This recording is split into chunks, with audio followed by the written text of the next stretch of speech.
So Wooster Street, which is known as Little Italy in New Haven today, got its start largely by being close to the factories. New Haven was an industrial city, and at the time of immigration, peak immigration, a lot of Italians came here to work at Sargent Manufacturing and other companies like the rubber company. There were textile companies, there were hardware companies, carriage companies.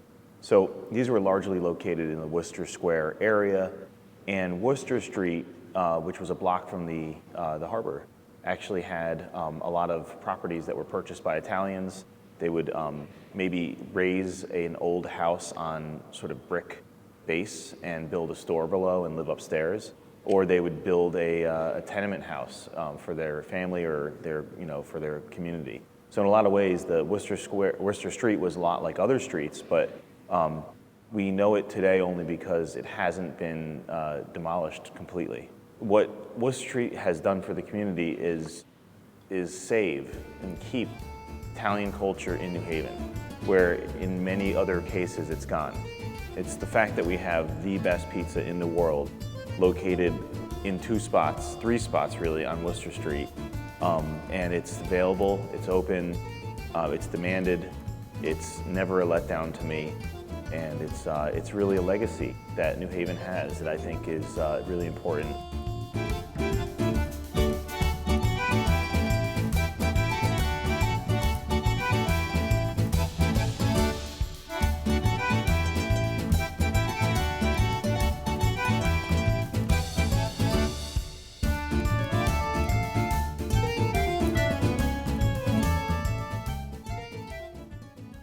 The history of Wooster Street. My grandfather immigrated from Italy back in the early 1900s. He had to go back to Italy to fight in World War I. When he returned after World War I, he brought his wife and he came directly back to New Haven. And he got a job on Wooster Street at the Generoso Macaroni Factory, and it was also a bakery in there. And that's where he started to fashion his pizzas. And he had a cart that he would push up and down the street. There was a lot of manufacturing. And he would sell his pizzas, but my grandfather only had a sixth grade education, and he couldn't remember who he gave a pizza to and this and that. So my grandmother, who was educated, said, well, why don't you have him come to us? So the location that we're in now currently, it's Frank Pepe's The Spot. It's a smaller location next door to the large location. And that's where he originally started in 1925. And he did very well for himself. He survived the Depression. And actually in 1936, he moved, his business grew so much that he moved to the current location that's formerly known as Frank Pepe's. So this is the original Frank Pepe location right here. This building goes back to 1921. In the back is the original building that it was added onto. But this building right here was built as a bakery, even before Pepe got here. So it's interesting that, this is still part of the Pepe's family, because even after Pepe left, in 1936, he moved over next door. This became a bakery for the people who owned the property. It was the Baccamariellos. And so there's a lot of baking history here.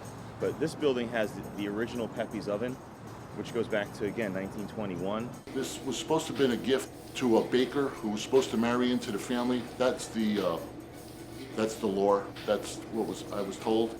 My grandfather came in here. He came to this location in 1925. It was known as Francisco Pepe Bakery. That's how it was listed with the city. Wooster Street is the last vestige of the Italian community in New Haven, and it's world-renowned because of Pepe's. Pepe was able to create one of the larger pizzerias in the country early on in the 30s, when he expanded. So since that time, he's made a name for himself and allowed more people, including Yale students, including presidents, including politicians and sports people, and you name it, actors. Everybody's had a say, and even Sally's has had the same impact on on people, on Yale students, on politicians, actors. It was Frank Sinatra's favorite pizzeria. He would order it to New York in the 40s when he was singing in New York City. He would have it go picked up, and he was really close with the Consiglio family, so it made sense. We do know about his Patsy's connection, but he loved Sally's Pizza. So some of these aspects really helped grow and make Wooster Street very famous. The most positive experience I've ever had on Wooster Street was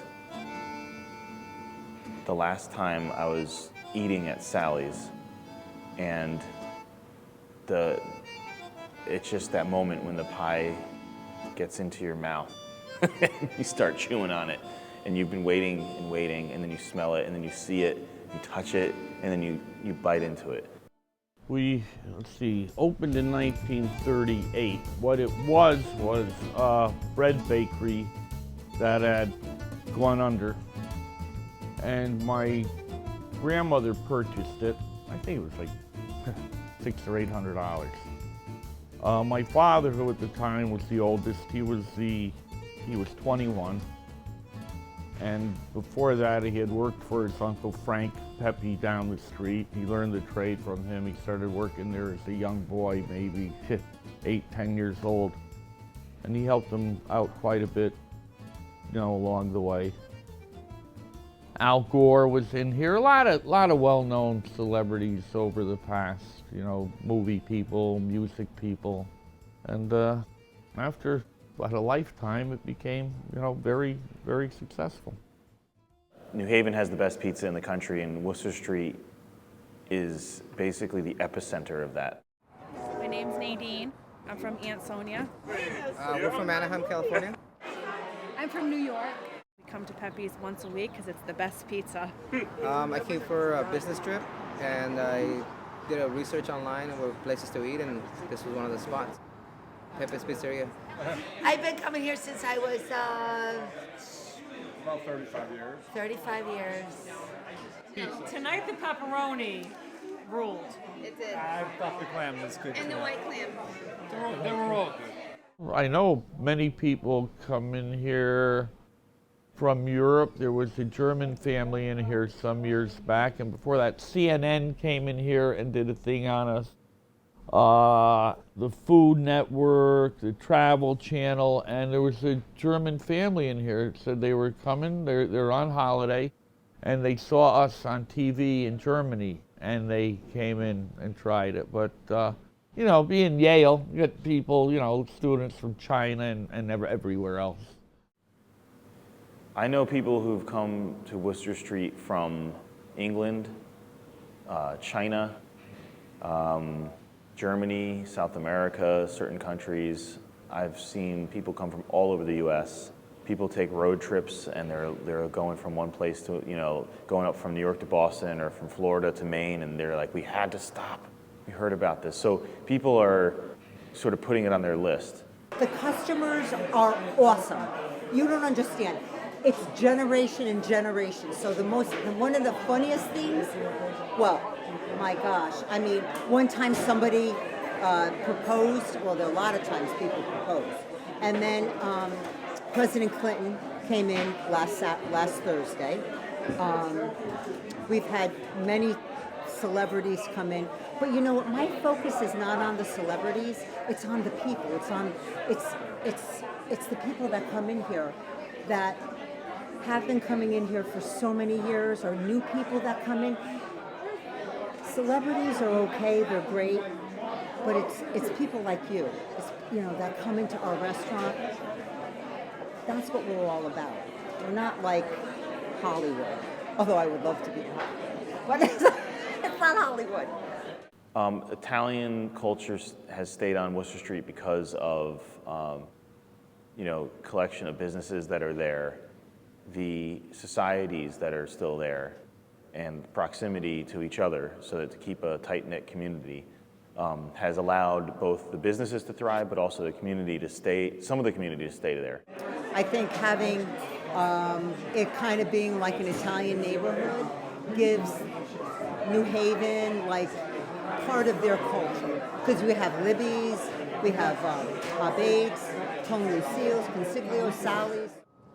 So we're here on Wooster Street talking about pizza, but you don't just talk about pizza on Wooster Street, you have to talk about the other bakeries and places to get delicious food, which include Libby's. Libby's goes back to 1922. They were started across the street on Wooster Street originally in a little storefront where they had, you know, a townhouse basically in a storefront, and it was a Italian pastry shop. And there were a bunch of these in New Haven, and they were a place where you'd get your sweets, you know, cookies, cakes, pies, and of course, ice. You know, we call it Italian ice, but ice was a tradition out of southern Italy where it's really hot temperatures and you want to cool off, and you got fresh ingredients like lemon and oranges, and you mix that together and make Italian ice. So that was a tradition here of making that, and Libby's still makes it here. So after you eat a pizza at Pepe's or Abate's or any one of these places, you can come down here and get an ice, or you could, you know, stuff yourself with a bunch of pastries.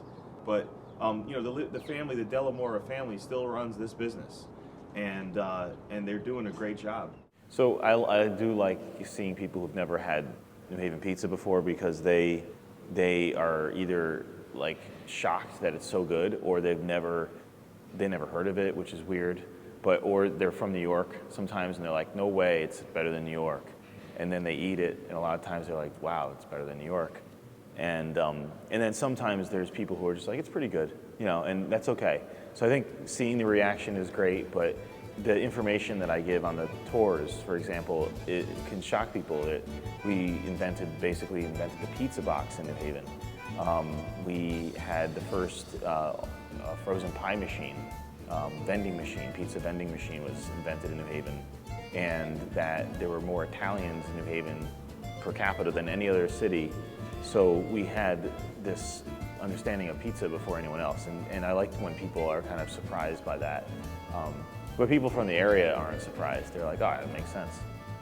Lots of pizza, lots of Italians, sure.